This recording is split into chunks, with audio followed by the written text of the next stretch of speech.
For people like us who come from broken or divorced families, love and marriage can feel extra scary. I remember when my parents separated, I swore, if this is where love and marriage leads, I want nothing to do with it. It terrified me. But thankfully, love and marriage aren't doomed to fail. Marriage isn't easy, but it can be really good and beautiful and joyful. And more importantly, can help you become this healthier, stronger, more virtuous person. I'm joined today by a married couple to discuss all of that. Plus, we talk about the struggles that they face within their marriage, especially around unmet expectations and brokenness, the joy and the beauty that they've experienced in their marriage too. We don't just talk about the bad and the struggles, but we talk about the good too. There's a lot of good that can come from marriage.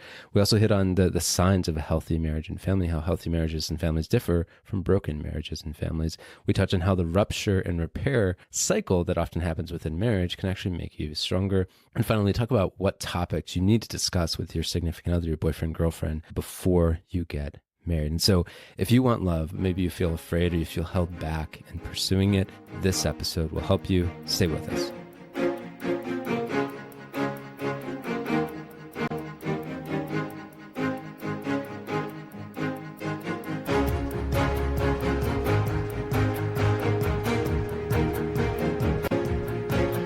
Welcome to the Restored Podcast, helping you heal and grow from the trauma of your parents' divorce, separation, or broken marriage so you can break that cycle. I'm your host, Joey Ponarelli. This is episode 125. We're so happy that so many of you have found the podcast helpful and even healing. We've heard lots of great feedback on our content, not just this podcast, but other content as well, like our book and speaking engagements. One young woman said this. She heard us speak at a speaking engagement in Denver. She said, I went to a friend's house this weekend for a girls' game night. The girl I sat next to just got married within the last 7 months. She said she watched your marriage talk 3 times because she thought it was so helpful. Again, we're so happy to hear it's been helpful. At the end of this episode, we're actually going to give you the recording of that talk and a free guide that just summarizes the talk, the main points on how to build a really healthy relationship and ultimately marriage. Again, we're so happy to hear it's been helpful. Today's episode is sponsored by Blackstone Films. In a recent survey by Adobe, 98% of Gen Z and 91% of millennials said video is their top content choice. That's not really surprising, but if you run a business or ministry, are you taking advantage of that? Are you using video content, especially in your marketing? If you're like most of us, you know you need to create video content, but there's just so many barriers to actually doing it. You don't know how to do it. You don't have the time to learn how to do it. You don't know who to hire, who's trustworthy, who will do an excellent job. And it can kind of leave you feeling overwhelmed to the point where you just give up on it and you go back to what you know, what's comfortable.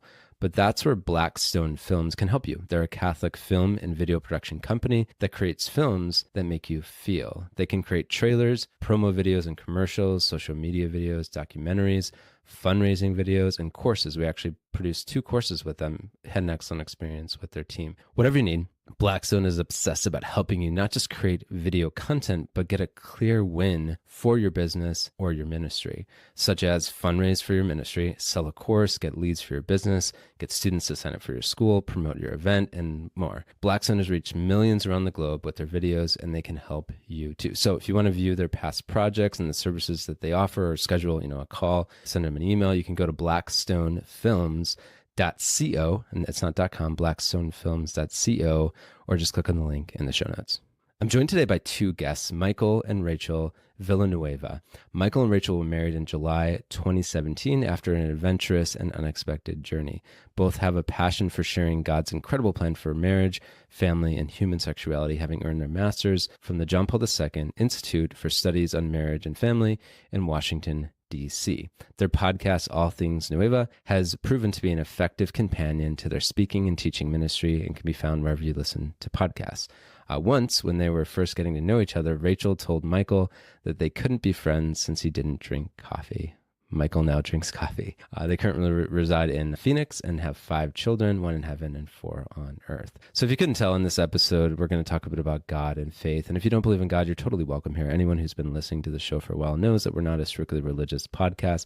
Wherever you're at, I'm glad you're here. If you don't believe in God, I just invite you to listen with an open mind. Even if you were to skip or take out the God part, you're still going to benefit from this episode. And with that, here's our conversation. Rachel, Michael, great to have you guys. Thanks for having us. We're super excited to be here. Totally. I'm excited to learn more about your story. I know kind of the last time our friendships left off, we were in college, and that was kind of it. We caught up a little bit before the recording, but give us, if you would, a quick summary, I guess, of your relationship, how you guys met and how you ended up where you are today. Well, it all started one fateful moment at the At the toaster, actually. A toaster in the cafeteria at the college we went to, yeah. I was just there toasting a bagel, and Michael, super friendly, walked up, said hello, and literally the first thing that went through my mind was, "Why is he talking to me?" Like, I just wanna eat my bagel and get my coffee, and so, yeah, we just we knew each other, we had a class together, but from the beginning, you could kinda tell we were opposites. I sat in the front of the classroom, he sat in the back. We didn't really talk much after that encounter. introvert, extrovert. Yeah, and it, Mm. it wasn't until about a year later that we got to really know each other well. We were studying abroad in Austria. Smaller group of people, kind of just drawn to each other. I mean, you're traveling all over, let's be honest, in Europe. It's very easy to fall in love. Yeah. And that's kind of what happened between us. But there were some obstacles, some major obstacles right away, because Michael was discerning to be a priest. Yes, I was part of the discernment program at Franciscan and obviously wasn't planning to fall in love because we had taken a non-dating commitment, but the hills were alive with the sound of Oh my music. God. And and long story short, like that was a semester where yeah, we were just drawn to each other. We fell for each other, but God had different plans, or God had a plan for us to kind of go our separate ways after college. Yeah, so we never dated actually. We never dated in college. And once we graduated, we kind of cut off all communications and pursued our own paths. Michael went and became a seminarian for 3.5 years here in the Diocese of Phoenix, where we're residing now. And I had a couple different adventures teaching high school and traveling. And it was really interesting because for both of us, it was when we got to a point where we were completely surrendering our lives to God and super excited for what He had in store that He revealed the other person to us. And we were kind of brought back together. Yeah, Uh, kind of revealed the vocation of marriage in a real way in terms of our discernment. And that we love to reflect back on how pursuing God with all of our heart, even in doing so, having to sacrifice a lot, and even each other. each other in a real way. That led to a deep freedom and peace. And from that, the Lord was able to give us the gift of marriage and each other so that we could really receive it Mhm. as a gift and not go into it grasping For the other for the person. other person or Yeah. for marriage itself as a vocation. So good. Okay. No, beautiful story. And then you guys, yeah, I guess reconnected. How long did you date before engagement? Curious about all that. Well, we reconnected after I discerned out of seminary. Yes, he actually ended up moving to Washington, D.C., where I was living without telling me. He moved there the day he arrived. He called me. He said he was in town, that he wanted to get together. And in my mind, he's like very close to becoming a deacon in the church. And so I thought it was something that he needed to rehash from the past. Needless to say, it wasn't. God had revealed to him that he was not called to be a priest. And so at first, I was very, very shocked and I was very hesitant because there was a lot of hurt and pain from the past. Okay. And so, how was I sure that he wasn't going to quote unquote leave again? And so, I kind of put a full stop on any type of relationship right away. And I really wanted to be friends for a little while. So, we were friends for about 3 months, hanging out in groups, getting to re know each other.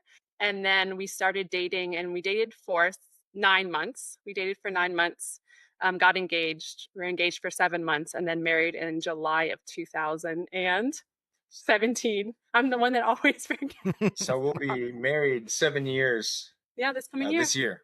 Beautiful. Okay. Wow, amazing. Thanks for filling us in. And well, we're going to get more into kind of your marriage and family a little bit later, but I want to start in maybe a less obvious place. What, to whatever degree you're comfortable sharing, what sort of problems, I guess, have you guys faced within marriage? What sort of challenges, whatever you're comfortable sharing? Yeah, well, there's no problems once you get married, right? It's all perfect. It's all It's perfect. perfect. And I Zootopia. think no, that's the point that we want to make, right? Is that we were honored that you asked us to talk about healthy families, but we wanted to make it clear, like we're talking about striving to be a healthy marriage and family rather Mhm. than a perfect marriage and a family. I know for me, kind of because I think of our story and the time that we were apart, I tended to like idolize Michael and who I thought he was. He was like this perfect person that I couldn't have. And then when it became a possibility that we could be in a relationship together, I mean, we were both overjoyed and really excited, but I still had this image of he's so perfect And then when we got married, I mean, very quickly, you just see that the person that you love and that you gave your life to is not perfect. And so there's this real temptation in our world to say, oh, like, did I marry the right person? Or you're not who I thought you were.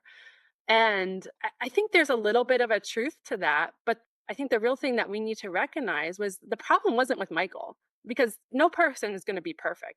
The problem really was with me and my expectations of what I thought marriage would be like.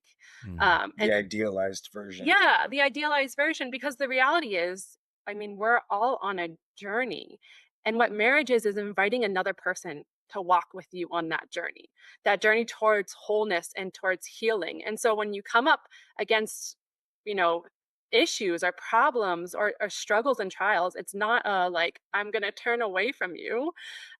It's asking the person to walk alongside with you, to love you in those places where maybe you didn't even know that you were weak or that you didn't even know that you struggled. And so I know for me, that's just been a real challenge during the first couple of years.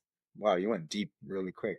It's perfect. To kind of follow suit on that, I think we have some good practice. More, it's all practical, but anyway, another one that came up while she was talking was in relationships in general that have a certain level of intimacy, but then especially in the married relationship, there's so many, because of how intimate the relationship is, you are there with your beloved, and a lot of times life will, in that setting, your baggage will arise, Which it will come up, and should. it should, but it's painful. Yeah.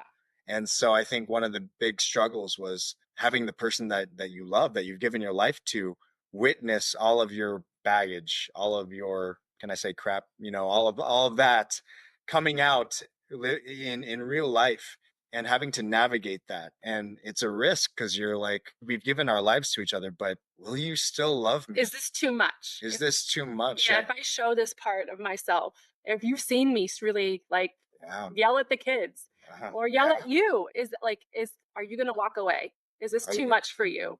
it's two sides of the same coin, and this speaks to the experience of a healthy marriage and a family, is that when that happens, are you able to communicate your fears and Yeah. how much that hurts to have your struggles on display in front of your beloved, and to, in real ways, to fall short in loving your beloved. But then on the other hand, on the other side of that coin is this deep glory of receiving love, the love of your beloved, even when you feel most unlovable.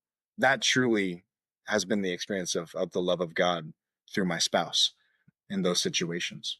Beautiful. Those are such good points. I want to go back a little bit and talk about the expectations. Rachel, I'm curious, kind of two questions for you. One, what do you think contributed to your idolization of marriage? And two, what helped you overcome it, or maybe like work through the, what's the word, disillusionment, when you were like kind of hit in the face with that? For sure. Well, I think expectation wise, in college, I came in contact with some really amazing families, and they invited actually both myself and Michael into their life. And not that I actually had a really good family growing up. But I think it was just something that was different about seeing another family, how they live, how they love each other in the faith, that really just sparked a desire within myself. Like, I want that. And I think that's really good. I think that's really important. But the reality is, I would walk into their house, they would host me. It'd be like 2 hours. I would see some messiness and then I'd walk away. And so there's this sense of like, oh, they have the most perfect life together. And I want that.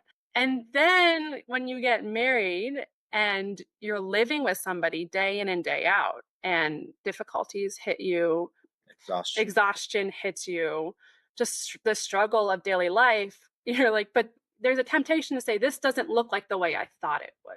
I didn't sign up for this sort of thing Yeah, sometimes. I didn't sign up for this. I wanted it to be better. I wanted it to be better. And in some ways, I think that's also good to recognize, like, where are we struggling? Like, is it just the daily life and the reality of like the struggles that are naturally going to come, or are there places that we're being called to grow and to be more honest with each other of I expect more of you, I expect more of myself, and so we actually need to work to be the family and to be the married couple that we want to be. This is just not going to be given to us. We have to put some effort into it, and that means we need to be really honest with each other, in a very loving way. Caveat, in a very loving way, in a place of like safe space. So we've actually created like a safe place within our marriage to bring up difficulties. So we know that every week we'll sit down on Sunday nights and we kind of do just whether we want to or not. a lot of times we don't want to. Cool. We do a time of prayer to start off. We pray with each other, and then we ask each other some really, deep questions, such as like, how have you felt loved by me in this past week? How have you been annoyed by me in this past week? And how can I improve? How did you really try to intentionally love me this week? And it's just this area that we know we can meet on each week. So if something comes up during the week, it may not be the right time to speak about it, but I know I have Sunday night. And this is a place where it's not to condemn the other person. It's not to shame them, but it's like, things are not the way that I want them to be. They're not the way that I want them to be, and I want us to be better. So let's grow. And so it's become our safe place to have some really difficult conversations. So that's really helped. I love that tactic. And Michael, definitely open anything you would add there too. But one thing I was thinking is that when you idolize marriage, which I certainly fell into too, in my situation, I went through kind of a pendulum swing on one end of the spectrum after my parents separated and later divorced. I just had this intense fear of marriage, of love. I was like, why in the world would I want to go through that? If this is where marriage leads, I want no part in it. So it kind of was like, not interested. And then once I just saw the beauty in it, I was like, man, I want that. But I wanted so much the opposite of what my parents had that I kind of fell into what you described so well, Rachel, thinking like, oh, well, I'm going to make it perfect. It's going to be incredible. It's going to be like flawless. And then I realized very quickly, like that is a recipe for disaster. And, it creates marriage into this idol. And I think it was C.S. Lewis who said that idols always break the hearts of their worshipers. And so I think there's something like really profound in that we kind of need to go through that death aspect, which is hard. And it sounds like you kind of went through that, just realizing like, man, this is not what I, thought it would be. But I want to give people hope, especially young people listening who maybe are in that spot of like idolizing marriage or running from it, that that death can actually open a door. It could bring like new life, kind of like the seasons of, the year, like the winter will bring spring. Like there's something actually that's more real, deeper, more beautiful, more joyful than you could imagine when you were kind of just picturing this fairy tale story. Absolutely. Absolutely. I always like to say that the depth to which we experience sorrow and suffering is the depth to which we are called to experience love. And so, and then that's the real place that we are called to be, is in this place of love and joy. And so it's a temptation when we experience heartache and suffering to just kind of write it off. And I don't even want to go there. But if you kind of flip it and say, I am called at a deeper level to experience real love here, I think it can provide a real place of hope. And you should hope, because that's what we want. The deepest desire of our heart is a love that's going to last forever. And that's very real. Yeah, what you said, Joey, reminded me of the Jesus's parable of the seed that needs to fall to the ground and die so that it can bear abundant fruit. Mm. And we think about that death a lot, but what maybe goes over our head is just the great power embedded in the seed already for it to bear abundant fruit if it gives of itself fully. To kind of make it practical, what this conversation is bringing up for me is what my counselor and therapist brought up once, that I was really, especially during a particular time of life a few years ago, really struggling with being a young father of young kids and seeing some ugliness that was coming up in situations of stress and exhaustion, and just not knowing how to deal with them. And there was a sense of hopelessness that I was going in there with, just like, man, what do I do? Like, I want to be a great dad. I thought I was really good with kids beforehand, and I had a heart and have a heart for them. But just in these situations, I just, wow, like I don't want to go there, And so there's a fear. And over again, my therapist would just say, all right, Michael, let's stop right there. And I want you to imagine like Imagine all of that ugliness, all of the shortcomings, all of the fear. Imagine the place where that is gone, where that's been healed, where that's been worked through. Now imagine what's going to fill that place.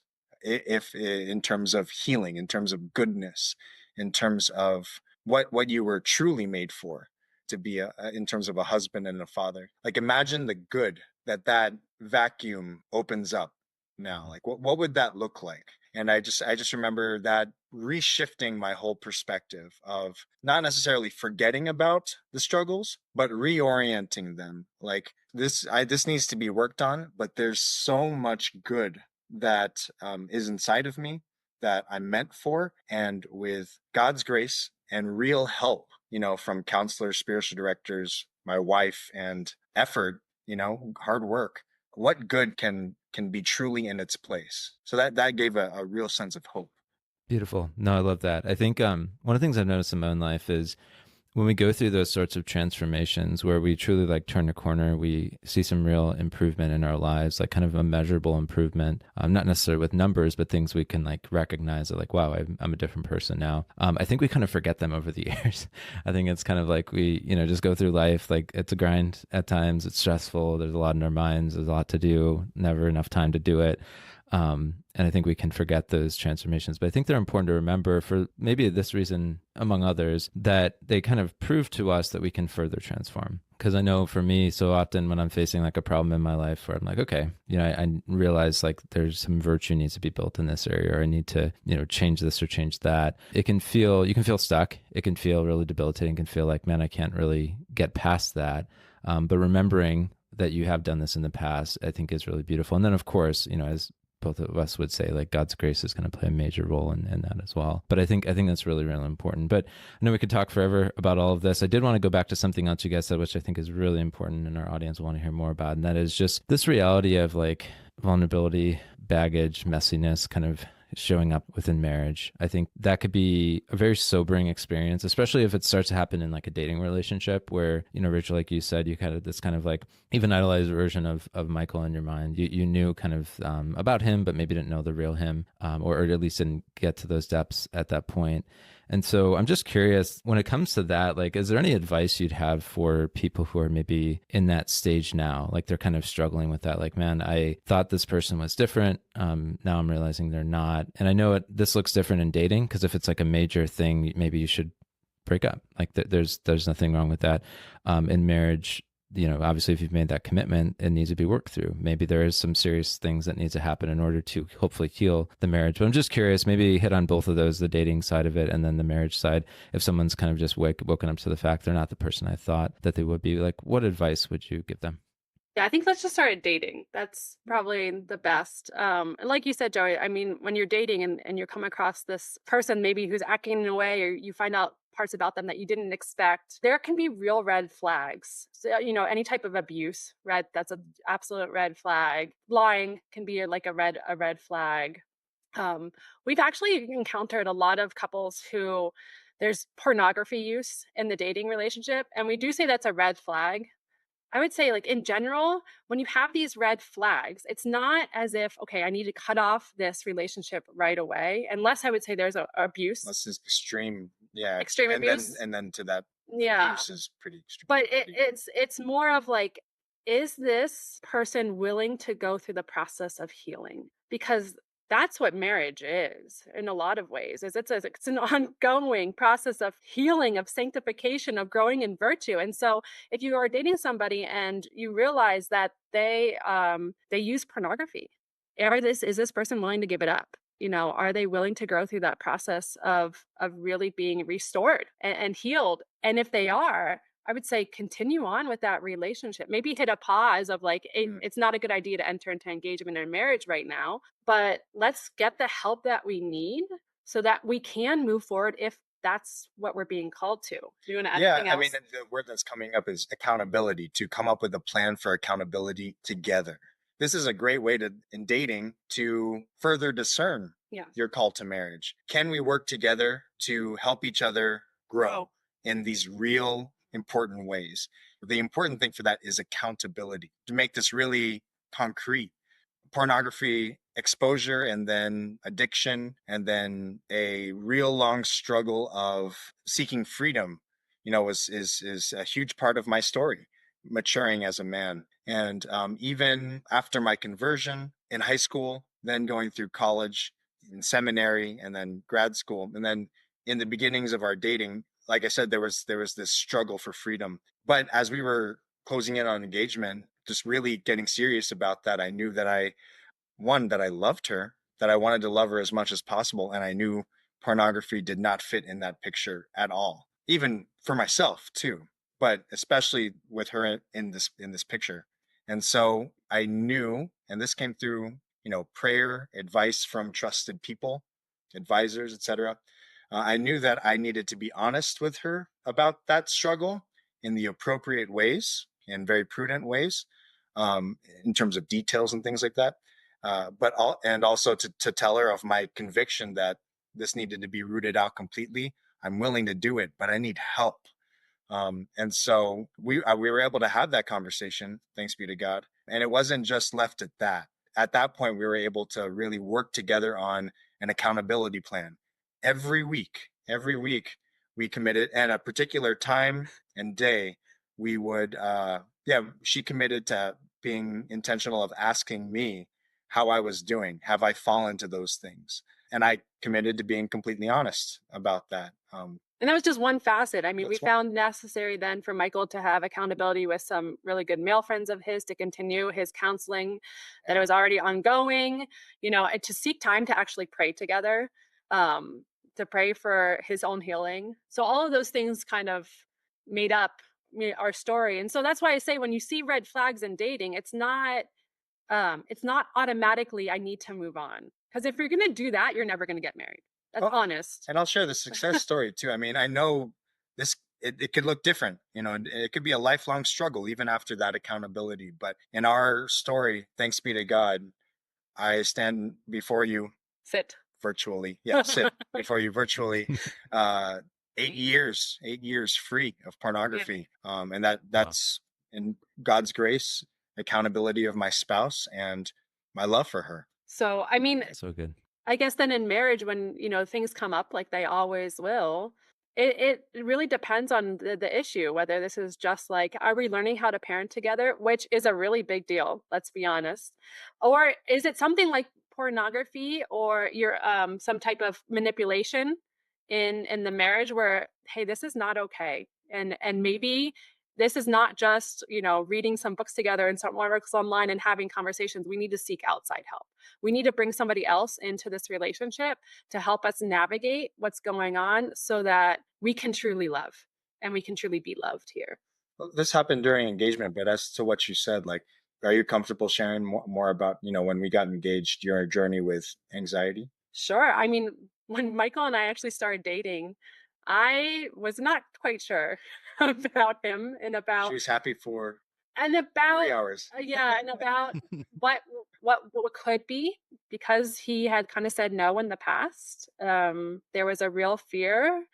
And so I experienced actually for the majority of our dating relationship, I was in counseling for anxiety, extreme anxiety because of no, he was he was the trigger to something that was deeper within me. And that's what I needed to realize and to work through. Um, and so I pretty much was in counseling the entire time we were in dating and through a little bit of engagement to really see what's going on deeper here. Is it Michael himself? Is he the red flag? Is this a no-go? Or is there something that has gone wrong in my life in the past?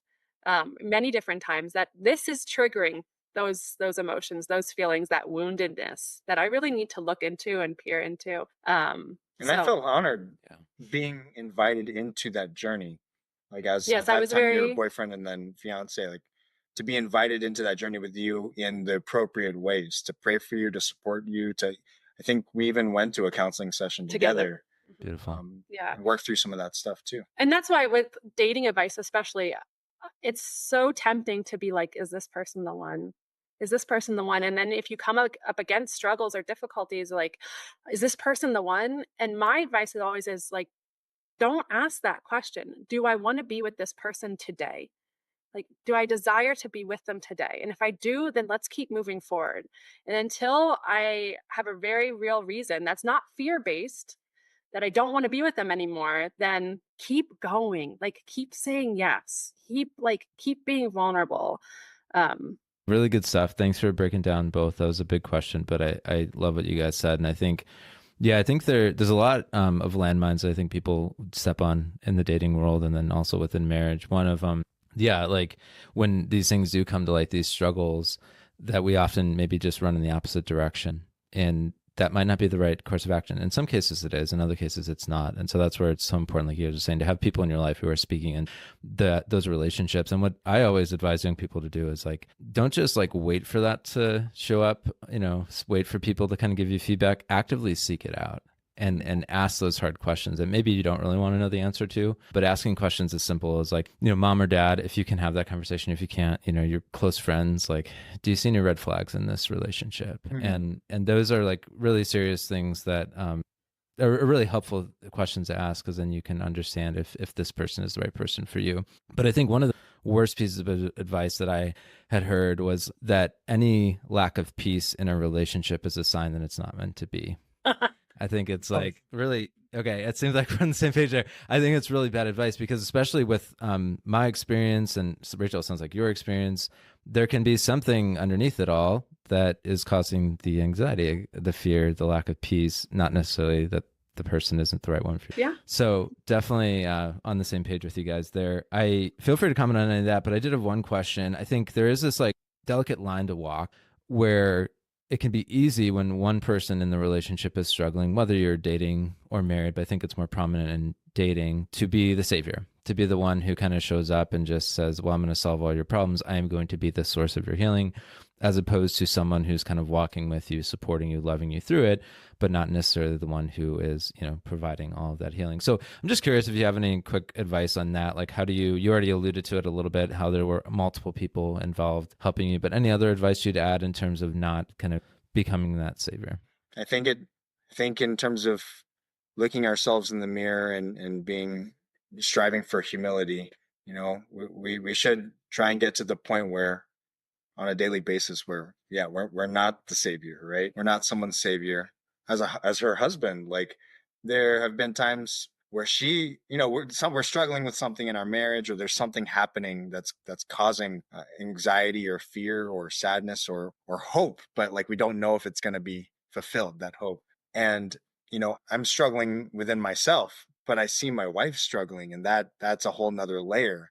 And there are times where I'm like, wow, this is so overwhelming of, I'm made to be her support in this, and vice versa. But from my point of view, how can I be a support for her when I have all this turmoil going on myself?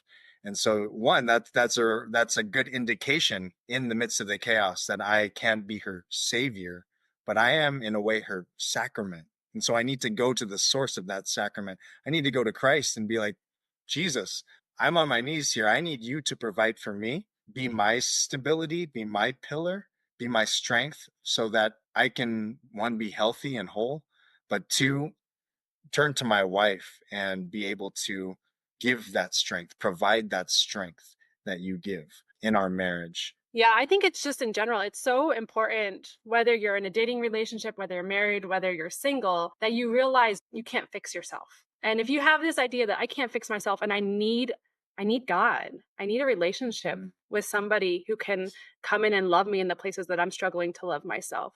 If I, in that daily life, realize I can't save myself, then when I'm in contact and then when I'm in a relationship with another person, I'm not looking to him to save me. And I know that I can't save him. It's always bringing another person into that. And for us, we really believe that that third person is God. And so that's why when Michael fails, I'm not like, oh, I married the wrong person. It's, oh God, will you please come into this place of struggle for us? Will you please come in and will you help heal this marriage? We need you. I can't heal him. He can't heal himself. We need you. Same things when I struggle. Like, I know I can't depend solely on him. Like, we need God's grace. Yeah, I'm getting this. The movie that's coming to mind is It's a Wonderful Life, and at the beginning, how Mary actually his wife, Mary Bailey, but then a bunch of the community, it starts off with them praying for George Bailey. They can't save him. They're praying to God to help him. And how does he help him? He goes through the story of It's a Wonderful Life. Which you should watch, by the way. Yes. If you haven't. It is a wonderful movie. It is a wonderful movie. No, good stuff. And I love too how God works through other people. Like he's brought amazing mentors into my life who've just helped me grow more than I could ever imagine and dream. So really, really beautiful. I definitely could talk to you guys forever, but I wanted to, along this lines of, dating and marriage, like what are some of the topics that need to be discussed before marriage? And feel free to add if you think there are some that definitely need to be discussed even before engagement. But I'm just curious, like if you kind of list off some of the ones, like definitely talk about this, definitely talk about that. Yeah. Sex. Easy. Oh, maybe not like maybe Well, in the beginning of dating. We said for marriage, right? For marriage. So the engagement and the engagement. He went deep real quick. Well, I guess I did that kind of tongue in cheek, or like but it's true. Like to make the point that you need to talk about the important things, the vulnerable, the things of the heart. Amen. Yeah. Things that really take vulnerability. And from our experience of accompanying couples, teaching marriage prep, we've seen that, they get up to this day where we talk about the theology of the body. We talk about, the deepest meaning of the relationship between man and woman and God. And then including, not all, but including the sexual relationship and the meaning of it, the divine and human meaning of sexuality, sex itself. And you get to that point and you get to the discussions, and in the feedback, they always say, these are topics we've never talked about. We've never felt comfortable talking about until this point. Yeah, it's amazing. We kind of skirted around the issue. It's amazing that people, even at this point in their relationship, when they're engaged, have not maybe even talked about what their expectations are, where they first learned about sex and how that's kind of formed them. And it's kind of a taboo topic in some ways. But the reality is when you're married, that married life, it's foundation. It's like definitive expression is this marital sexual love. And if something's wrong in the bedroom, something's wrong in the marriage. That's very, very clear. It's this place where you're called to be completely and totally vulnerable and intimate with your spouse. So, I mean, just going back 1 second, it's, when you're dating, it's easy to have preliminary discussions about like finances and what our parenting styles will be. But I think a lot of times, even that, there are these ideas that we can kind of project on the future. What's it going to be like when we have kids? What's it going to be like when we have, this income? But I think it's really important to stay at the level of just this place where you're called to be most intimate with your spouse and say, where are we now with this? Where are we now? How have we been formed? And to be able to ask some of those questions that I would say a lot of times engaged couples are really not asking. Yeah. So, I think, this sex is the paradigm. It's the key, because why? What is it truly? It's a giving of your whole self freely, totally, faithfully, and fruitfully through your body, through the most intimate parts of your body, and yourself with your beloved. And so that then provides the key to seeing, like, am I called to marry this person, in terms of, am I called to, am I able, am I comfortable, am I at the point where I can share everything in the right ways, in the appropriate ways, with her, with my spouse? Bank accounts, social media accounts, my baggage, my woundedness. Yeah. So say dating. Yeah, maybe you're not talking, specifics about expectations regarding sex yet, but taking that paradigm, like, how can I grow? Am I called to grow? Do I want to grow? In vulnerability, sharing myself, the deeper parts of myself with my boyfriend or girlfriend. Then as you progress along the dating engagement, and I mean, it should be said, like, we do believe that dating has an endpoint. It has a trajectory. You're discerning, am I called to give my whole life to this person? And that goes in stages. But yeah, that vulnerability, that giving of self, that's the paradigm for growing in relationship with someone. Am I called to grow deeper, more vulnerable with this person? And am I at the point where I can receive this other person's vulnerability, their deepest selves, and love them in that. Yeah. Good stuff. No, I love that. And for those of you who maybe have never heard of this, in the Catholic Church, when you're going to get married, you take this thing called the focus inventory. And it kind of helps to see how much of on the same page you and your potential spouse, future spouse is. And I know the topics you guys just hit on are on that inventory. And it's just meant to be like a conversation tool where you can kind of delve deeper into those topics. So you guys mentioned sex, you mentioned money, you mentioned parenting. I know kind of like your family of origin, like your in-laws is really important to talk about too. And then Communication styles, things like that. There you go. Yep. Really good. No, all that makes so much sense. And that's, I think there's a lot of beauty in that. And I know when we were going through marriage prep, we had a mentor couple who kind of walked us through it. So someone who had been married much longer than, we obviously were. And, I think they had like 30 years or something marriage experience, and they were able to kind of guide us through some discussions there. And it brought some difficult topics up, things that we haven't really discussed. One other thing I would throw in there is I think it is really important to, like you guys modeled so well, to be honest about your past. I think so often it's easier to not talk about that stuff.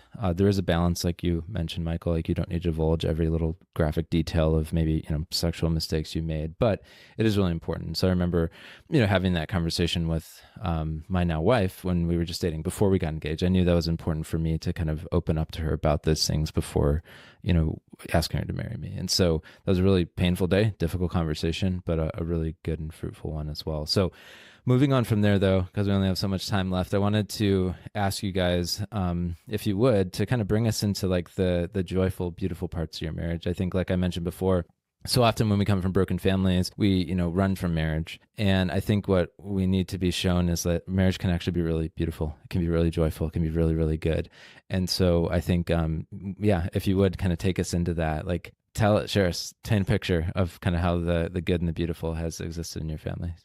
Marriage has helped me to grow in love of my wife, my children, but also kind of in the healthy way, grow in love of myself too, like be able to receive and accept the gift of myself.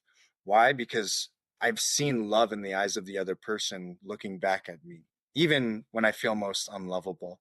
But also, I mean, the story that's coming up, it's like I had this, God bless my parents, but I had this kind of deformation of like being able to love myself in terms of gift giving and gift receiving.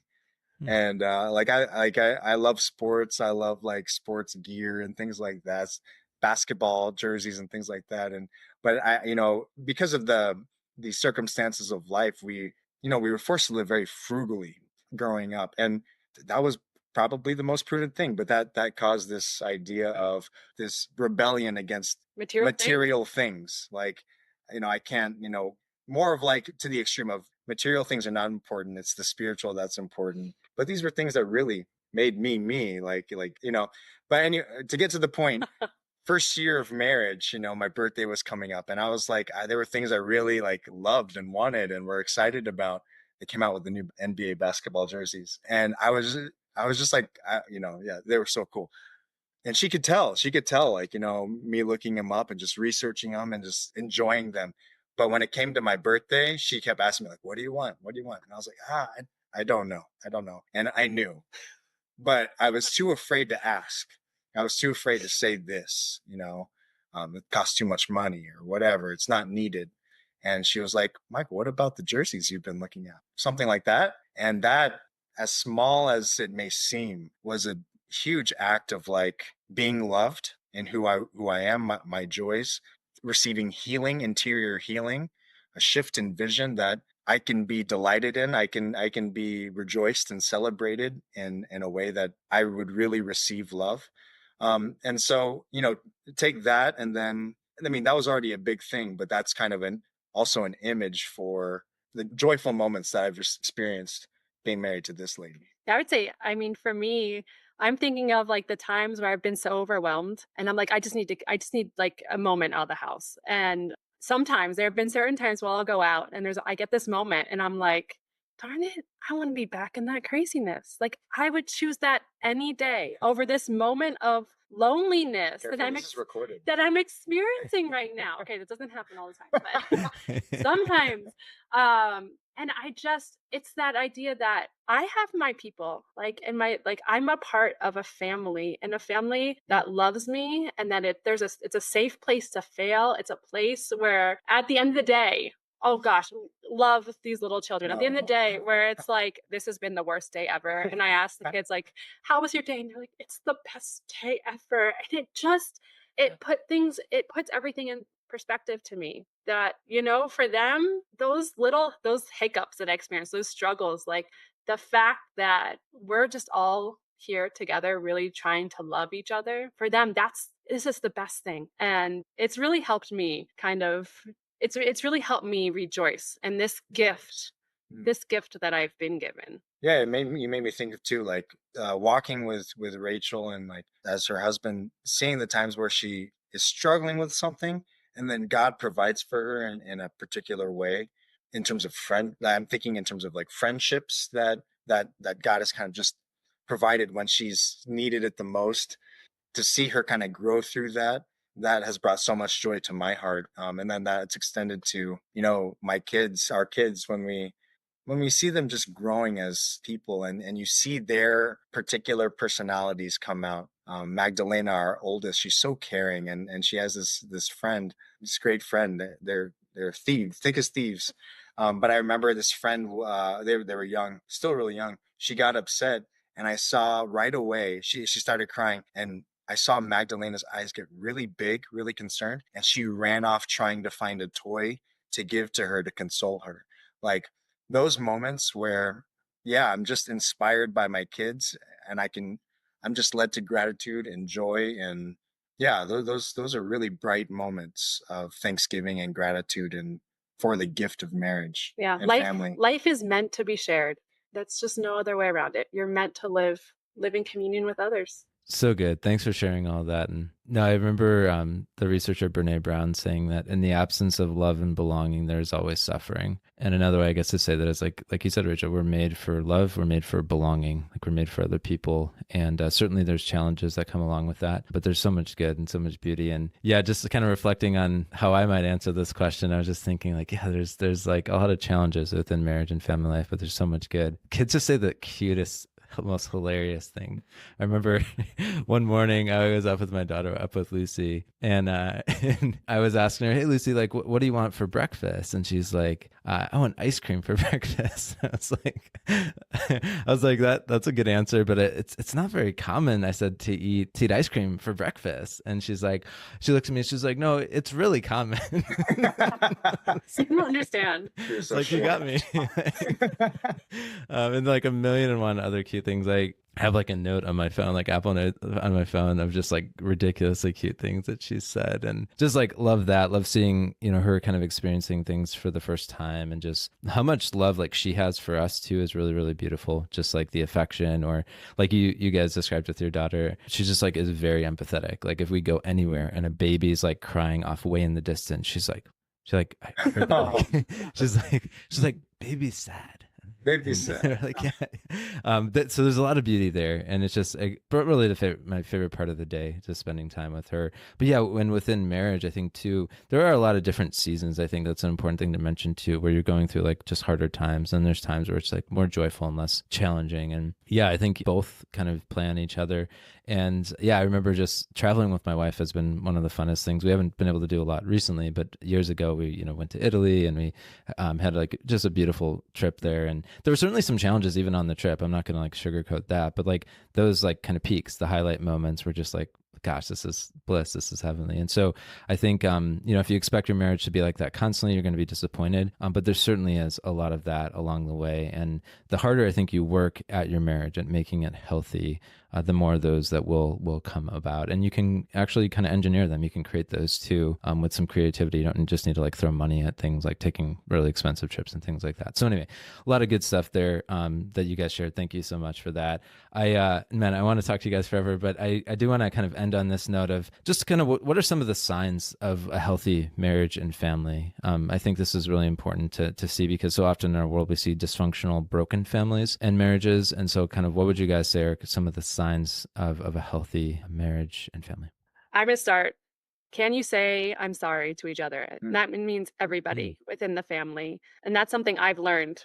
I've definitely learned Michael has modeled that for me to be able to know that you've done something wrong and to ask for forgiveness and to say that, I'm sorry. And so that's been really important, whether it's between, something that's gone on between Michael and myself or between me and the kids that I've, maybe not handled a situation the way I should have to ask for their forgiveness. I think it was Sister Miriam James Heidland that said that, in those places of woundedness, the depth or like the woundedness, there's the healing is even more important. How would that go? Oh yeah, I know. Like sometimes we Beautiful. despair in the rupture of Yes. relationships, but we can rest assured the repair The repair is even greater. is always greater than the rupture. Yes. That's a Mm. great way to put it. The repair is always greater than the rupture. And so, yeah, if the reality is if there's going to be struggles, then are you able to enter into them? Are you able to say I'm sorry? Are you able to ask forgiveness? And so we even have our kids model this, when they do something wrong to be able to admit what they've done wrong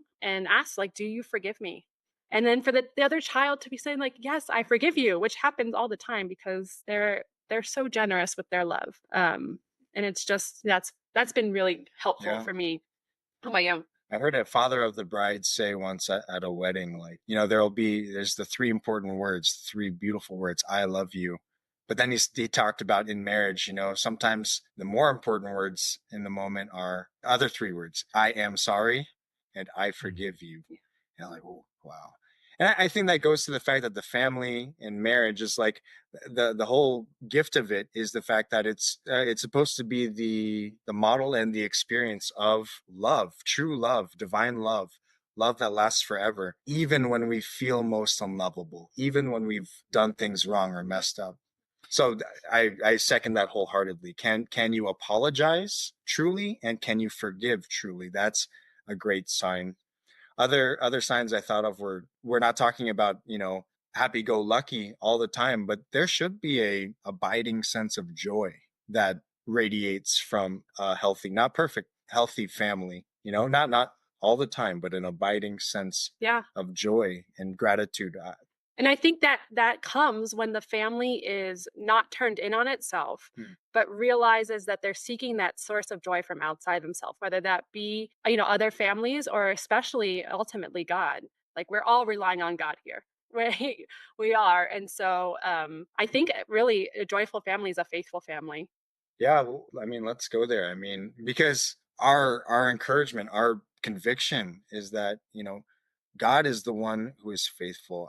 I know so many of us have had experiences that have clouded our vision of God, but when those things that have clouded our vision are pulled back even for a second, we can come to see God as the one who loves us even when we've turned our back from him on him time after time after time. And this is what the cross is.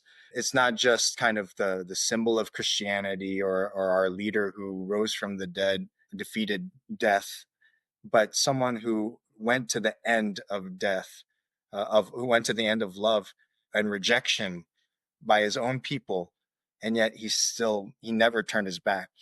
He opened himself to them and gave himself to us. And this is the model of love that our marriage is supposed to find its source in and radiate outwards. It's the model, it's the source which our family is striving to thrive off on and bring to others in the messy, imperfect way that we're able to. Love that. And that was one of the things I left out of the focus inventory. It's your relationship with God. It's super important to be on the same page of like Yeah. what you believe and how you express that belief. So really, really good. And yeah, no, it's such a big question of like what are the signs of a healthy marriage and family. So I appreciate you guys like answering it. Some of the things that I even learned from you earlier in the conversation was like a healthy marriage, maybe just focusing on that for a second, is able to make conflict healthy. They're able to kind of navigate the difficult waters of conflict. And I know there's been a lot of research by the Gottman Institute and everything on that. If you guys are interested, Dr. John Gottman and his team have been researching this for many, many years. They have a lot of great advice and tools for you to navigate that, because that could be a really difficult thing, especially if you come from a broken family, learning how to make that healthy when you've only seen examples of it going horribly wrong. Other things, you guys mentioned too, like having a healthy sex life, having like intimacy, having not something that, is infrequent, but something that is somewhat regular and beautiful. Like there's intimacy. There is not something that, is a cause for division or something that's demanded, but it's just like that giving of self to each other. Going to the finances too, just being on the same page, right? Not to say you need to be like millionaires or have every system figured out, but I think being on the same page, having a budget, things like that is like a really good sign of a healthy marriage and therefore a family. I know for a lot of reasons, the young people in our audience, they especially need to hear about boundaries when it comes to family situations. So like in-laws and things like that, not done out of spite or done out of, hate or anything, but just making sure it's like, hey, this is the way that we are going to interact with our family, especially if there's a lot of drama and brokenness in one side of the family. What else though? What else would you guys add? And what one, I was thinking of one with the children, like I think a sign of a healthy family is that the children feel free to fail. Like they don't feel that they need to have this like, perfect track record. They feel truly this freedom that they can try new things, that can fail. They have like this level of autonomy. They're not like being, overshadowed by their parent who's like punishing them for doing things wrong and, just that, or maybe, coddling them. Like there's some autonomy, some freedom. They're given the kind of room to grow, I think is a really important sign. So there's so much more we can say, but I'm just curious what else you guys would add. You've done so many good ones. You met in so many situations, you mentioned being on the same page.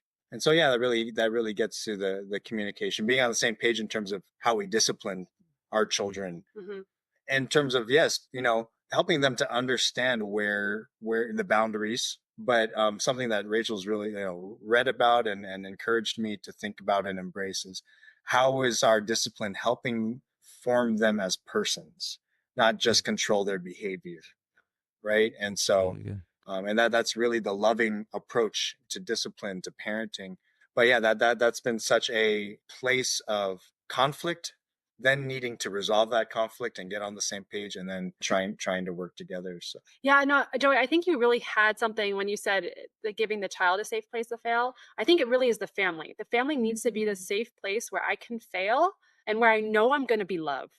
That's huge, because if I feel like I have to be perfect all the time for my spouse, for my children, and then, minute 2 of the day, that doesn't happen, well, then the whole day's ruined. yeah, And so the family, a really sign of a healthy family is like, I know I can fail here and I'm still going to be loved, and for every member that's involved and that's the motivation and the source of the strength to then continue to to to grow. grow, to seek help, Yes. and yeah, Yeah. And I think that too, like having a sign of a healthy family is with other healthy families, in relationship with other healthy families. It's never good if the family is completely solitary and isolated by themselves. Boundaries, absolutely. We've been there. That needs to be in place. But people gravitate towards healthy families. There you yeah. go. You're talking friendships too. I mean, we've experienced where like a great source of fruitfulness in our marriage is, having friends together, but also having good, He has good male good male friends. friends, good female friends, and then Hmm. we're able to, in the timing that works with our marriage, be able to go out for continue to grow as men in relationship with other men, women, etc. And then we come back energized, able to then kind of, We pour everything that we've yeah, in, received in back into the family. And so it isn't like, in some ways, reality is, yes, you die to yourself when you enter into marriage, but the reality is you're called to die to yourself every day. Um, yeah, there is something still within marriage where you're also called to continue to grow as an individual. Like, I'm not lost because I've married Michael. I'm actually more myself yeah. because I've Mm. married Michael. Should And become most yourself by, I mean, in that marriage, in that family, I'm not lost because I'm a mother. I've had to give up a lot of things, but actually motherhood takes nothing away from who I'm called to be. And so I think it's being aware of those things and shifting our perspective, because a lot of times we do think that I have to sacrifice everything if I get married. But that's not the case. I actually become more of who I'm called to be if I get married and if I enter into being a mother those and a father. sacrifices, Yeah. those deaths to self actually Yes. lead to an emergence of more of who you are. Love that. And like you said, it makes you more of yourself, which is so beautiful. Goodness, there's so much I want to say, but I know we're out of time. No. A couple of final thoughts on this. I think a healthy family, one of the signs of healthy family marriage is that like you play together. You pray together and you play together. I've heard it said like the family that prays together and plays together stays together. I think that's so true. I think there is, in the healthiest families like I've known, there's this sense of like peace and joy. Like, yes, there's stress. Yes, there's hard times, but it's not like constant. There's a bit of like surrender, and it's like, hey, we're going to get through whatever comes our way, which is, I think, really, really beautiful. And one of the things I wanted to mention too, if anyone's listening to this and maybe you have a marriage that's not in a healthy place, maybe it is dysfunctional and you're maybe even discouraged by hearing these things, I just want to say, like, when it comes to our bodies, when we discover any sort of dysfunction, when we discover illness or, brokenness within our bodies, it's just a sign that we need help. It's just a sign that we need to go to the doctor. It's a sign that we need to some level of healing. And it's the same in our marriages and our families. And so just would encourage you all. The Alexander House is one of the organizations that we direct marriages to that are struggling. So look them up, the Alexander House. We'll throw the link in the show notes. The book Impossible Marriages Redeemed by Layla Miller, who's been on the show different times. It has really beautiful stories of couples who were struggling, who are in a really rough spot, who were able to, by God's grace and a lot of time, that's an important point, they're able to transform their marriages into something like really beautiful and happy even. And so there's a couple things I would mention, but just don't be discouraged. Take courage in the fact that other people have done it means that you can do it too. But guys, with that, I'm just curious if people want to connect with you, want to follow you online, how could they find you? That's all him. Yeah. The best place is to go to Instagram or Facebook at All Things Nueva, like our last name, Villanueva. All Things Nueva. Yeah, at All Things Nueva. Yeah. That's the best place. Or allthingsnueva@gmail.com. There you go. Yeah, if you want to contact us. There you go. Yeah, and I know you guys do speaking engagements and you have your own podcasts and things like that. So if you guys want to reach out to Rachel and Michael, please do. In closing, I want to give you guys a final word. First, thank you so much for coming on the show. Just benefited a lot from your wisdom, and I know our listeners have too, and we'll just help thousands and thousands of people for years to come. And so what final encouragement, advice would you give to everyone listening to close this down? You are worthy of being loved. Yeah, I just want everyone to know that you're worthy of being loved. And you're not alone. You're not alone. You have a loving Father in heaven. And whether or not that's where you're at, like, I'll be praying for you, and we'll be praying for you that the love of the Father shines through in your life. We plan to put out more content like this in the future, especially about what a healthy marriage and family looks like, so we all know what to aim at when we're going about building our own marriages and families. So keep an eye out for that in the future. But in the meantime, if you want more practical tips on how to build healthy relationships and a great marriage, we have a free guide for you. The truth is that all of us want love, but if we're honest, we're not really sure how to go about building it. And to make matters worse, we're often discouraged by the prevalence of divorce, infidelity, all the bad things we see in the marriages around us. And we might even fear that our own marriage will end that way, especially if we saw any of that in our parents' marriage. In this practical guide for singles and couples, we offer a roadmap for love based on marriage research, time-tested couples, and Christianity's wisdom. The guide gives 7 really practical tips that you can use to build healthy relationships and even a divorce-proof marriage. And so if you want to get the free guide, and there's a bonus talk that comes along with it that I mentioned at the beginning of the episode, just go to restoredministry.com/marriage, restoredministry.com/marriage, or just click on the link in the show notes. That wraps up this episode. If you know someone who's struggling because of their parents' divorce or broken family, feel free to share this podcast with them. Honestly, they're going to be so grateful that you did it. I know I would have been grateful if someone had done this for me years ago. And in closing, always remember that you are not alone. We're here to help you feel whole again and break that cycle of dysfunction and divorce in your own life. And keep in mind the words of C.S. Lewis, who said, "You can't go back and change the beginning, but you can start where you are and change the ending."